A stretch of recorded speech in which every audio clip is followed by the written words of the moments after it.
Across the wide and lonesome prairie, the Oregon Trail Diary of Hattie Campbell, pages 60 to 69, written by Kristiana Gregory, read by Christina Grieve.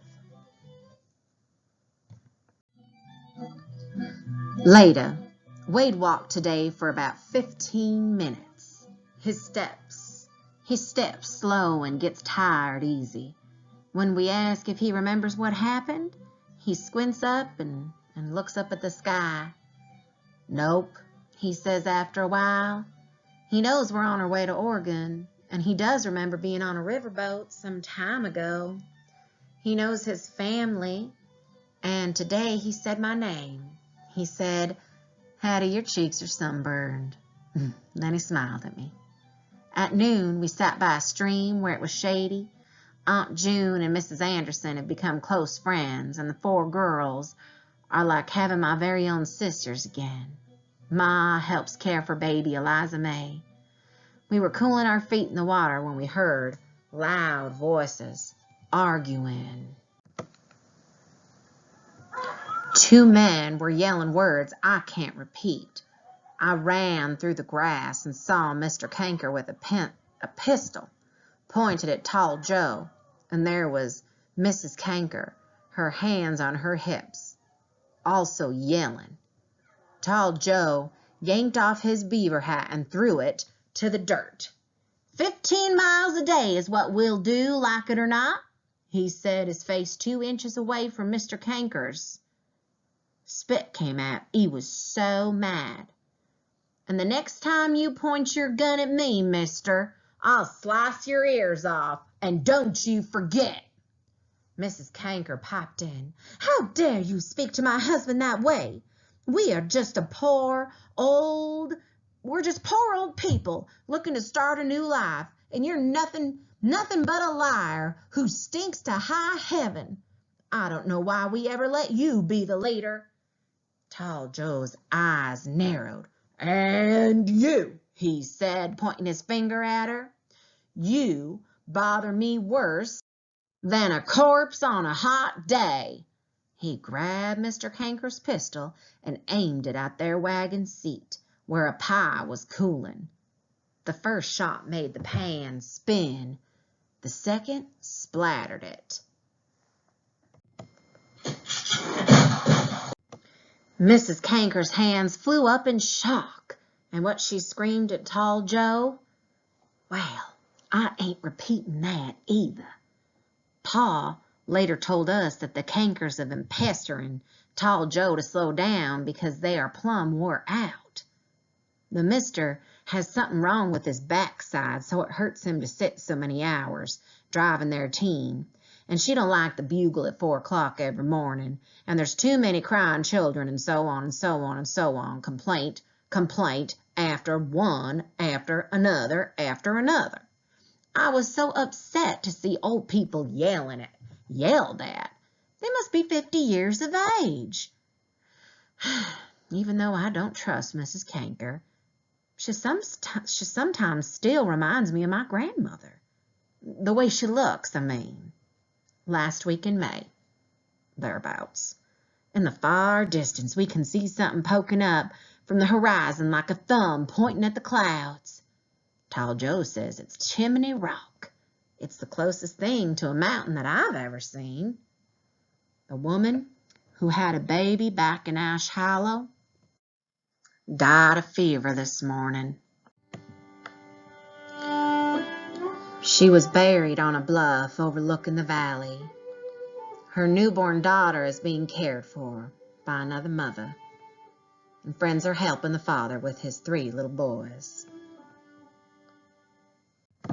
For 2 long days we approached Chimney Rock. It seemed to take forever. 2 evenings we watched the sun set behind it as we ate supper. Now that we're here, it's a curious sight. A huge pile of rocks with what looks like a stone chimney rising up from its center. Jake and several boys hiked around its base and counted 10,000 steps. I don't know how they kept track of so many numbers, but they did. Tall Joe said some other folks counted years past, and they said They also had said 10,000. Boys with rifles are shooting at the top of Chimney Rock to see what'll happen. They like the fuss and the noise. Now some families have souvenir chips tucked in their wagons. The plains are dry, with no trees. We are slowly moving toward the Pacific Ocean, but it's near impossible for me to picture a sea other than this sea of grass. All around is open space, with colors of gold, green, and brown. I feel like we are specks, like bugs, crawling across the kitchen floor. It is very pretty, but I miss the sight and smell of trees, and I do miss my own Missouri River. To think I might never hear the long, high whistle of a steamboat makes me feel lonesome. Scott's Bluff. I have never seen a real castle, but today we passed what Pa says looks like one. On the side of the trail high above us rose a sharp wall of stone called Scott's Bluff. Jake wanted to climb it when he saw some older boys trying, but Ma held his shirt and said, "No." The bluff hugs the river so close that we had to steer the wagons aside and pull around it, up a rocky ridge. Tall Joe said this place was named after the fur trader, Hiram Scott, who got sick and was abandoned by his companions. He crawled 60 miles trying to find them. When the trappers came this way again, they found his skeleton and what was left of his boots right here. This morning, after we were on the trail for an hour, a boy, playing with his father's gun, accidentally shot our front ox in the head. It dropped dead so quick. The ones behind stumbled onto it, and what a tangle of hooves and harnesses. Pa was so mad he stormed over to the boy, grabbed the gun, and threw it in the river. "You could have killed one of my children, young man." I have never seen Pa so red in the face. I ran to Jake and Benny, even though I knew they were safe, and gathered them to me like I was an old hen. That boy, he made me so mad that after supper I marched over and kicked him hard in the leg. Twice. 60 miles until we reach Fort Laramie. 4 days if we push. Later. Thunder and lightning with heavy winds. Rain turned to sleet, then hail. I scolded Jake for throwing hailstones at another boy who ran to his mama crying. Fort Laramie. When Fort Laramie drew into sight, I felt shaky. Indians were camped everywhere, but I looked at them careful, and we didn't see any trouble brewing. They was mostly families, seemed like. Tall Joe said we're in the middle of Sioux country, and this is the biggest trading post around. It's built from logs, and it's owned by the American Fur Company. There are dozens of trappers and mountain men dressed in beaded leather and skins and living in teepees. Many seem to be married to Indian women, for there are half-breed children playing among the tents. We're staying for 2 nights and 1 full day so folks can make repairs on wagons and buy supplies. A Frenchman runs this place. Way on the other side of the river we can see Brigham Young's camp. The trail, such as it is, ends, so they must cross to our side. The Frenchman has a flat boat. For $15, he'll ferry their wagons across. $15 is a fortune, but Pa says the river is deeper here, so it's probably worth it for them to pay. We were already on the trail again before the Mormons had crossed over, so I reckon they'll be traveling in our dust. There are signposts every few miles. These are messages written on pieces of board stuck in the sand. Also, there are buffalo skulls with writing on them. Some notes are impossible to read because the sun has bleached out the ink or rain has smeared it.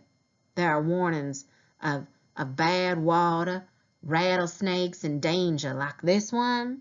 Willie Henderson and 2 other Others died here June 1846. Buffalo stampede. Early June. Aunt June feels poorly. Ma says it's just weariness. She needs to rest and drink more water. I asked her when the baby will be born because she walks slower and her middle is bigger. By the day, it seems. Soon, Hattie, in a few weeks. Mr. Lewis's mules are gone. Sometime in the night, they were stolen from their pickets, their ropes cut. Injuns, he said, shaking his head with worry. We gave him one of our oxen. Now we have 4. Uncle Tim did also. So now Mr. Lewis has a team of 2. The Mormons passed us today while we were nooning. Tall Joe pointed out Brigham Young on horseback. He was wearing a black cap, and he lifted his arm to wave, then galloped ahead.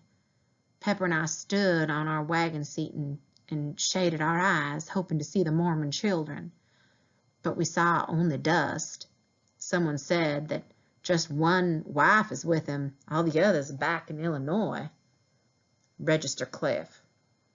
The trail goes through limestone, which is soft when wet. Pepper and I carved our names into a boulder by the side of the road, using a sharp stone. Our hands grew tired, so we didn't spell out our full names or hometowns. During the long, hot hours of the day, many of the men driving wagons dozed, their reins in hands. It's a wonder none have fallen off their seats. Pa looks wore out. Yesterday, a wasp stung him on his neck, and it has swollen up. Ma keeps dabbing mud on, but it is still sore and red. We are so tired by nightfall, we roll into our blankets and stretch out on the hard ground. Lately, not using tents. It means one less thing to unpack and repack every day. The breeze is cool on my face. How I wish I could keep my eyes open long enough to study the stars. But suddenly it's morning, the bugle is sounded, and campfires smell of fresh coffee. Afternoon. Peppa told me a secret last night. We were setting up a tent to share with little Holly and Laurel, and there was thunder and the smell of rain, and it was pitch black, no moon or stars. Every minute or so, a sheet of lightning flashed in the west, so bright we could see the whole prairie, the way it is when someone holds up a lantern in a barn. For 2 full seconds we could see each other, then it was dark again. After we tucked ourselves into our blankets, Holly and Laurel already asleep between us, Peppa whispered, "Gideon has asked me to marry him." And I said, "Yes." "Don't tell me what you think, Hattie." "Well, Peppa, I'm really happy for you." But what I didn't tell her was that I was filled with envy. How I wanted to have someone love me too. If she is 14 and old enough to marry, then I, at 13, am old enough to fall in love. We whispered until the rain began hitting our tent, and we could no longer hear one another. It rained all night. Peppa and I moved closer and held the little girls against us so they wouldn't be cold. Thunder rocked the ground as if horses were running by. Water seeped under our tent and up into our blankets. I did not sleep a wink on account of being wet and chilled.